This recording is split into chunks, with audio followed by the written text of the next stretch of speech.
How do you feel about the emergence of Kamala Harris as the Democratic nominee? So I have such mixed emotions about it because honestly, I am excited to finally see another female candidate so close to the election and to have that shift in perspective being a possibility, and the fact that I might be in the lifetime of both the first African American and the first female president of the United States is kind of exciting. But I don't feel like I understand her positions very well. I feel like she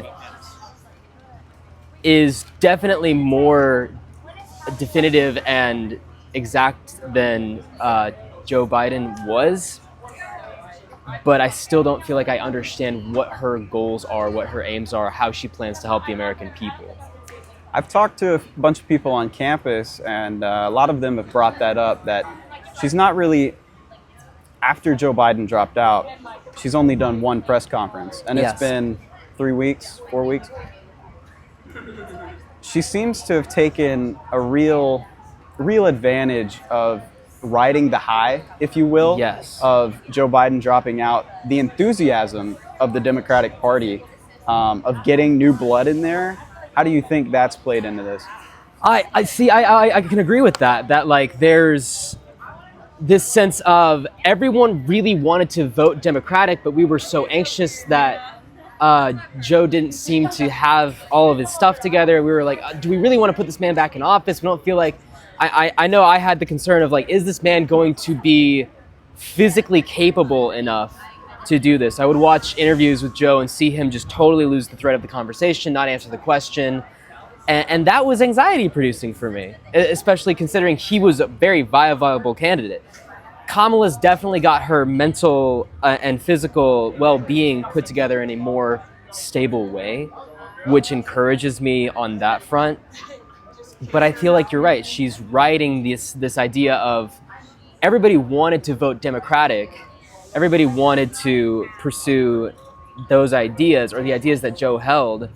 And then when Joe stepped away, we kind of have this assumption that Kamala will carry on everything he was doing, but that's not something that we can assume.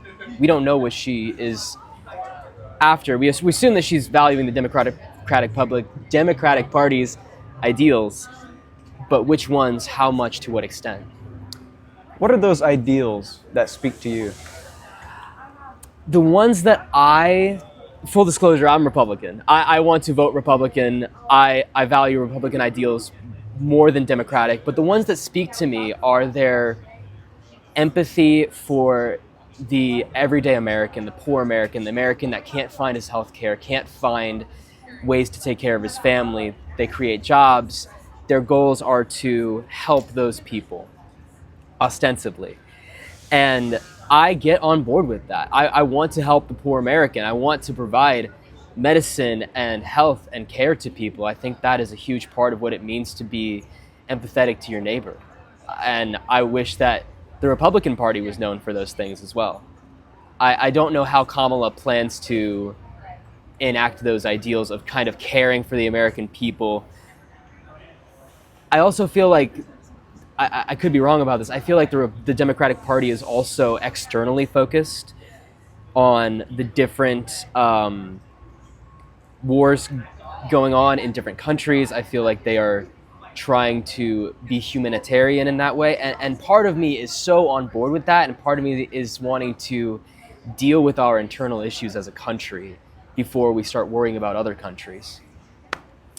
That's really interesting you bring that up. You see, in say the rise of Trump and Trumpism, as it was, it's been broadly observed that populism is a response to times of globalist policies. Mm-hmm. So a lot of people see Trump as an American reaction to the Obama administration and a lot of foreign involvement that went with the Bushes and stuff.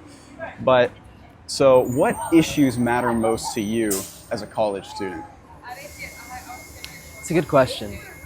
I have been extremely fortunate and blessed to have a family who both graduated from college.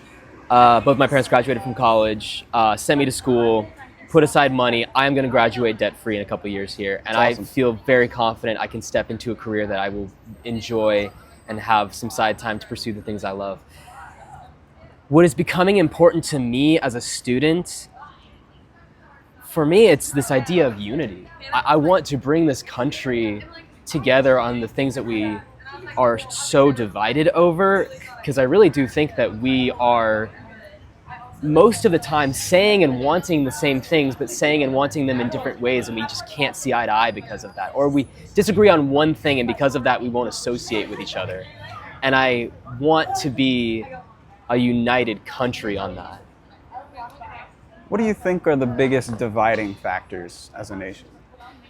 I think that there are, for the Republican Party, alienating factors on their parts tend to be a sense of brashness. There tends to be a perception of racism, not entirely unjustified, a perception of sexism, perceptions of homophobia. I want to bring people to the table and have conversations about those things, because yes, there are people like that in the party. And from my research in psychology and different aspects of that, I think the best way to overcome those barriers is to talk with people, to make friends with people. The worst way to deal with those issues is to separate from those people and pretend like they don't exist. Then you can demonize them even more in your mind. With the Democratic Party, it seems like issues on female reproduction rights tends to be a hot button issue. I don't remember the name of the case. I really should. But last year we had the issue with abortion rights where the Supreme Court ruled against them. And that was huge all over the U.S.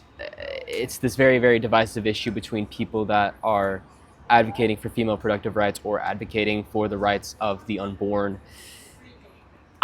Everyone I talk to that's my age seems to want to be democratic except for that thing.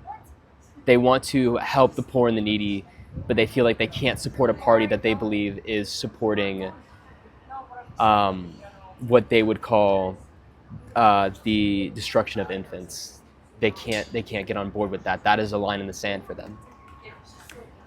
That's a really good insight. Finally, I'll ask you one last question. So where do you get your news from, and then how often do you check back for those sources? Boy. I don't get it as often as I should, and I don't get it from the places I should. I will hear through the grapevine, through friends, through family, through whoever, something has happened. And if it is important and intriguing enough, I will then do research about it through lots of different news outlets, through hopefully third-party, unaffiliated sources. That is my goal when I'm actually doing research about something. Generally, I pick up on news through my social media feeds and following different accounts there, some political accounts, mostly just accounts, and sometimes you see memes about XYZ. There were tons of memes about the Donald Trump assassination attempt. I picked up on those pretty fast, and I was like, oh, what happened? Yeah. But most of the time it starts with family and friends, and then it comes to my personal research.